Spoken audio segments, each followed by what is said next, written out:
Hello students, आज हम discuss करेंगे क्लास 12 चैप्टर 5 ऑर्गेनाइजिंग। स्टूडेंट्स, इससे पहले ऑलरेडी मैं इस चैप्टर की वीडियो डिस्कस कर चुकी हूँ, तो जिन स्टूडेंट्स ने वो वीडियो नहीं देखी तो पहले देख ले और चैनल पे नए तो चैनल को सब्सक्राइब करना ना भूलें। आइए स्टार्ट करते हैं इस चैप्टर का पार्ट 2। इसका टॉपिक है आज का हमारा ऑर्गेनाइजेशन स्ट्रक्चर। क्या होता है organisation structure students? It refers to the framework within which managerial and operating tasks are performed.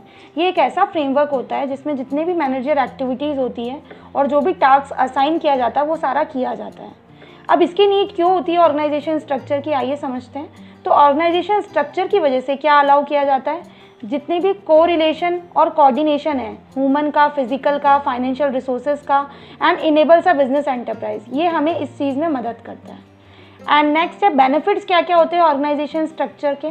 सबसे first benefit, it ensure a smooth flow of communication and better control over the operation of a business enterprise. एक smooth flow चलता है communication का और एक control मिलता है जितनी भी ऑपरेशन एक्टिविटीज़ चलती है बिजनेस एंटरप्राइज के अंदर, इसलिए ऑर्गेनाइजेशन स्ट्रक्चर इंपॉर्टेंट है।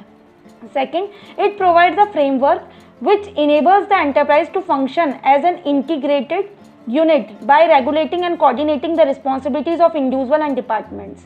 और एक ऐसा फ्रेमवर्क डिज़ाइन किया जाता है, एंटरप्राइज उसके अकॉर्डिंग फंक्शन करते हैं और कोऑर्डिनेट किया जाता है जितनी भी रिस्पॉन्सिबिलिटी असाइन होती है किसी इंडिविजुअल को और डिपार्टमेंट्स के अंदर, तो ऑर्गेनाइजेशन स्ट्रक्चर इसमें मदद करता है।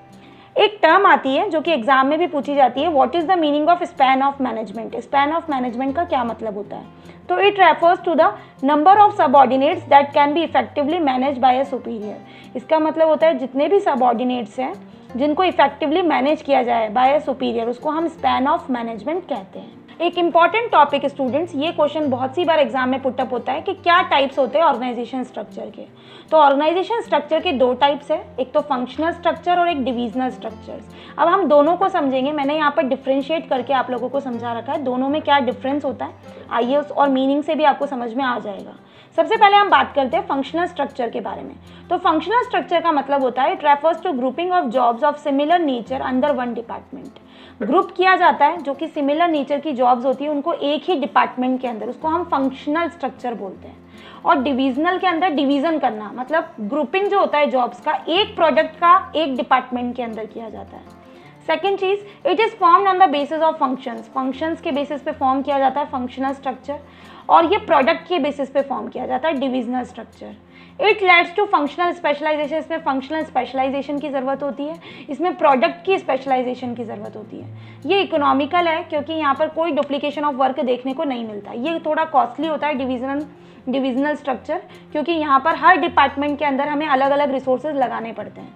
There are less chance of for overall development and manager becomes specialized in one function only।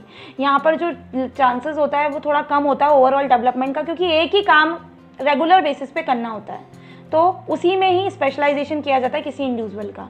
जबकि डिविजनल के अंदर मैनेजरियल का डेवलपमेंट बहुत ईजी हो जाता है क्योंकि उसको अलग अलग चीज़ें सीखने को मिलती है, मल्टीपल फंक्शंस करने को मिलता है।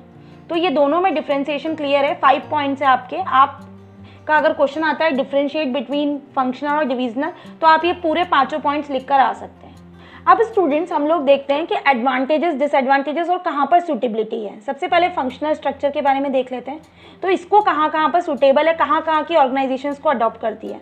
तो जितने भी लार्ज ऑर्गेनाइजेशंस है वहाँ पर इसकी सूटेबिलिटी है। कोई डाइवर्सिफाइड एक्टिविटीज़ है किसी ऑर्गेनाइजेशन में, वहाँ पर ये सूटेबल है। और कोई ऐसा टास्क जिसमें हाई डिग्री ऑफ स्पेशलाइजेशन की ज़रूरत है, वहाँ पर फंक्शनल स्ट्रक्चर फॉलो किया जाता है। अब एडवांटेजेस क्या क्या होते हैं इसके? फंक्शनल स्पेशलाइजेशन मिलता है क्योंकि on the basis of function specialise किया जाता है under one department. Effective control और कोऑर्डिनेशन देखने को मिलता है, इफिशिएंसी बढ़ती है। डुप्लीकेशन बहुत कम होता है क्योंकि अवॉइड करता है ये। और ईज इन ट्रेनिंग भी प्रोवाइड की जाती है according to the under one department जो भी असाइन की जाती है ड्यूटीज़। प्रॉपर अटेंशन प्रोवाइड किया जाता है। अब हम डिसएडवांटेजेस की बात करें फंक्शनल स्ट्रक्चर की, तो एक तो फंक्शनल एम्पायर है क्योंकि ज़्यादा कुछ स्कोप इंडिविजुअल को मिलता नहीं है, एक ही एक्टिविटीज़ को डेली करना पड़ता है। डिफिकल्टी इन कोऑर्डिनेशन, थोड़ा कोऑर्डिनेशन में डिफिकल्टी महसूस होती है। कॉन्फ्लिक्ट ऑफ इंटरेस्ट, बहुत क्योंकि बहुत सी बार एक ही काम को लगातार कर रहे तो बोर भी हो जाता है। एंड इनफ्लेक्सिबिलिटी देखी जाती है। Difficult to hold and accountable, ये सिचुएशन क्रिएट होती है और ये सारे इसके डिसएडवांटेजेस है फंक्शनल स्ट्रक्चर के। अब नेक्स्ट हम देखते हैं डिविजनल स्ट्रक्चर की कहाँ सूटेबिलिटी है, क्या एडवांटेजेस है और क्या डिसएडवांटेजेस है। सबसे पहले हम सूटेबिलिटी देख लेते हैं। इसकी सूटेबिलिटी है जितनी भी लार्ज वेराइटीज़ ऑफ प्रोडक्ट से रिलेटेड है वहाँ पर ये बहुत सूटेबल है। हम जितने भी प्लान करते हैं, अगर हमें कोई और एडअप करना है डिपार्टमेंट या प्रोडक्ट नया लॉन्च करना है, वहाँ पर इसका इस्तेमाल किया जाता है। प्रॉफिट और लॉस को डिटरमाइन करने के लिए हर एक प्रोडक्ट लाइन में इसका इस्तेमाल किया जाता है।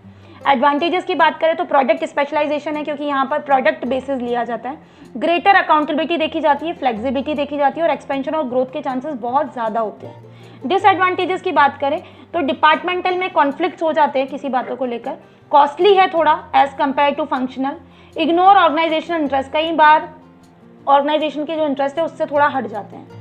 तो ओवरऑल स्टूडेंट्स हमने एडवांटेजेस और डिसएडवांटेजेस दोनों के देख लिए, फंक्शनल के भी और डिविजनल के भी। सो इस वीडियो में इतना ही, इसके आगे मैं आपसे नेक्स्ट वीडियो में डिस्कस करूंगी। अब आपको करना क्या है, ज़्यादा से ज़्यादा आप मुझे कमेंट करके बताएं कि आपको ये वीडियो कैसी लगी, और जो स्टूडेंट चैनल पर नए वो चैनल को सब्सक्राइब करना ना भूले एंड साथ में नोटिफिकेशन बेल आइकन को जरूर प्रेस कर दे ताकि मेरी अपकमिंग सारी वीडियोज़ की नोटिफिकेशन आपको मिलती रहे। जल्द मिलते हैं नई वीडियो के साथ। Thank you.